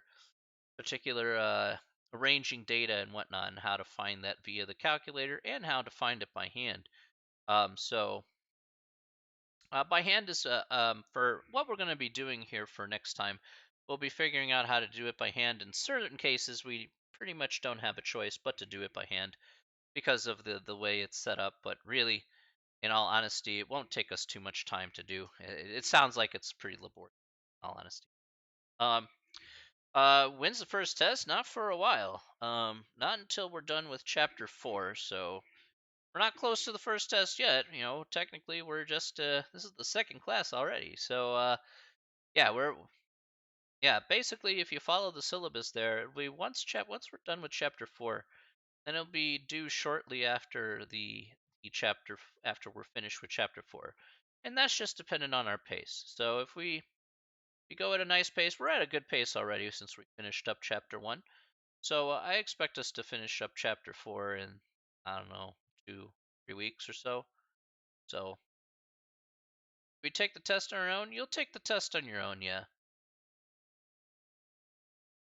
So you'll take the test on your own. You show me what you learned. There you go. Yeah, there's a little give and take there on the test, but I'll describe once we get closer to the test. Of course, I'll give you a fair warning. I'll tell you also what conditions I've set on the test here. It's not super strict, but again, of course, you have to, of course, for full transparency, you have to know exactly, how many chances you get per question or things like that. That's rather important. Will there be a study guide? So the answer is yes. To a degree, there will be a study guide. Now, what do I mean by to a degree? Um, what that means is that I will be posting a practice test that goes along with the actual test. So the study guide there will be basically the practice test you'll see there. So that way it gets you a little bit comfortable about what the questions are going to look like to expect for the real test. So you can practice as much as you want for those questions, and then once you feel that you're ready, you could go ahead and do the actual test. So again, one thing I wouldn't do, of course, is to procrastinate until the end when you don't have a chance to try the practice test, and then you just have to do the real test. So, but yeah, there will definitely be a study guide there via the practice test, so you know exactly what questions to expect without any surprises. So I don't like pulling surprises like from out of nowhere. I'm not a big fan of that. I don't think anybody else is. So I try to keep things as real as possible um, in terms of just getting stuff done. But yeah, this isn't the type of class where I'm just gonna say, "Haha, gotcha," take your grade down 2 notches, okay, make you feel bad. Like, no, I'm gonna give you exactly what you'll see. What you see is what you get. There's gonna be no surprises from out of nowhere. So try to keep it as simple as possible, and that's pretty much it. That I can promise you right now. Nothing, nothing crazy is going on. Nothing crazy. Well, yeah, I mean, how many? Okay, all right. Here's the way I look at a camera. And let me ask everybody here in the chat. Okay, so let me ask everybody here in the chat. So, how many times have people taken a multiple choice test? And how many times did you get like you see the choices on the multiple choice test and you see letters A, B, C, D, and E. And the choice E is none of the above. How many times did you curse yourself when you saw E, none of the above? How many times? I mean seriously. If there's like the worst multiple choice test ever, it's when you slot in E and you say none of the above. And you're just like, really? Really, bro? None of the above. It's like, oh my gosh. I you're like, oh my gosh, I have to think through things. That's kind of a nightmare for you, right? A good amount. I agree. It's pretty rough. All right? It's pretty rough. Let me be perfectly honest with you when you see none of the above. Well, it is a bra moment. Yeah, you get anxious, you overthink. It tends to be crazy. I remember there was a professor when I was in grad school who would put like a multiple choice test, but it'd be like one question. It would be like A through J or A through L would be the choices. But it was fair because number one, it was one question. Now, I know it seems weird, but it was a fair question and it never said none of the above. So one of them was right, but you had to work yourself out to circle the correct answer at the end of the day. I think that's fair. But when you show none of the above, you doubt yourself so much when you take in a question like that. I hate questions like that. If I ever give like multiple choice questions, it's A through D. I'm like, I take away none of the aboves. I'm like, this is crap. So I always despise none of the aboves. I'm that guy. I'm definitely that guy who just dislikes none of the above with a passion. With a passion. So I just want to take the test and chuck it out the window. Even when I took the ACTs, I just wanted to chuck it out the window. I'm like, I don't want to deal with this crap. Boo.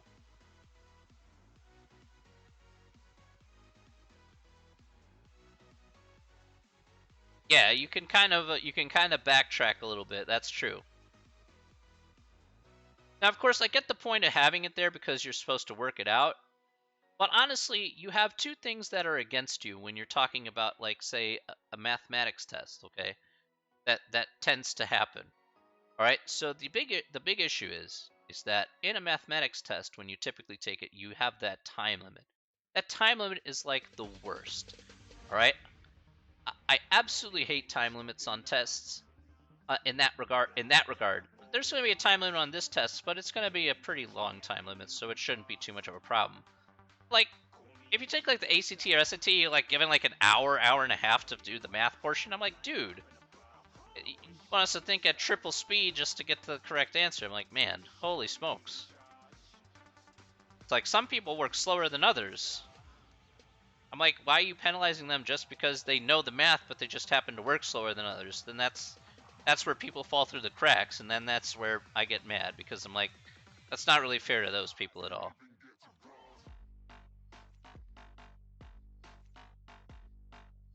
You know, by far and away, it's really, really super annoying. So I try to keep things as realistic as possible, because I've been there, done that. Yeah. Yeah, right? If you're one of those people, then you feel like disrespected, or you basically look at the test and say that's unfair. You know, and you kind of look at your report card. You say, I only got a C because I didn't have enough time to finish. And it's like, well, that doesn't actually show me how much you know. That's stupid.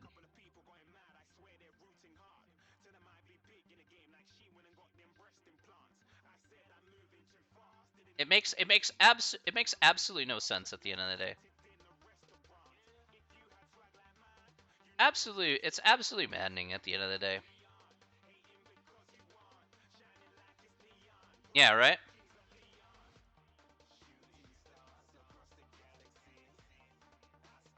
Makes me feel slower, actually? Yeah. Yeah. See, I'll tell you one thing about myself. I've never gotten straight A's in my life. So because I've never gotten straight A's in my life, I know struggle's real. I've failed classes before, okay? I'd be fully honest with you. Never got straight A's in my life. And I've failed classes before. I failed classes in college. Okay, I almost was kicked out of college. So, yeah, I've been there, done that.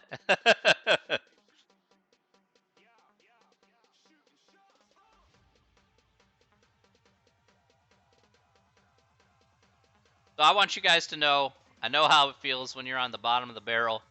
I've been there before. It's not a nice feeling, but how you pick yourself back up from something like that, much better. Much, much better. There's definitely ways you can pick yourself back up. I can guarantee you that.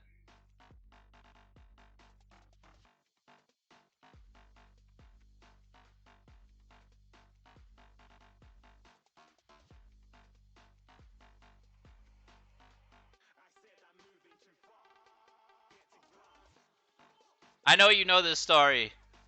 I know you know this story, Susan, but I know others. I'll probably tell it later, my story about what happened after freshman year of college when I was an undergrad. I'll tell you that story sometime. It's that's a banger of a story, let me tell you. But I'm gonna yeah, you know, and you know, you remember from last class.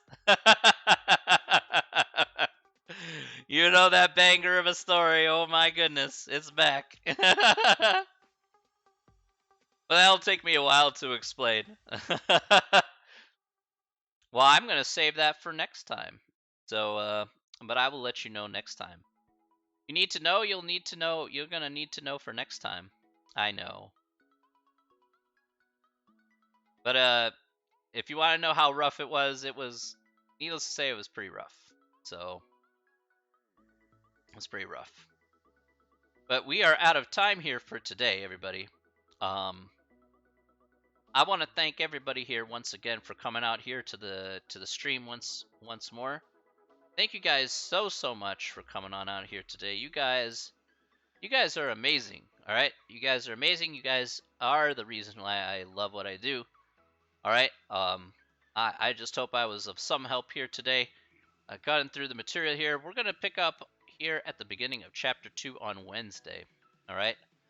On Wednesday, that's where we're gonna pick up start of chapter 2. Thank you for having me. No, my friend, it's a privilege to teach you, Grant. All right, it's a privilege to teach you, not the other way around. All right.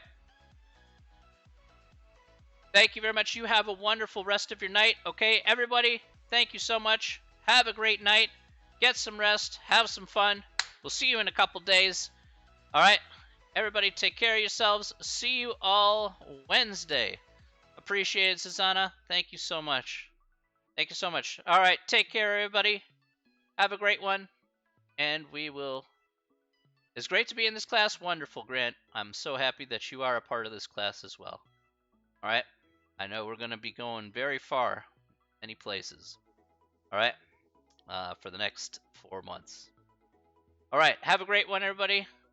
Have yourself a great night, and we'll see you in 48 hours. Take care. See ya.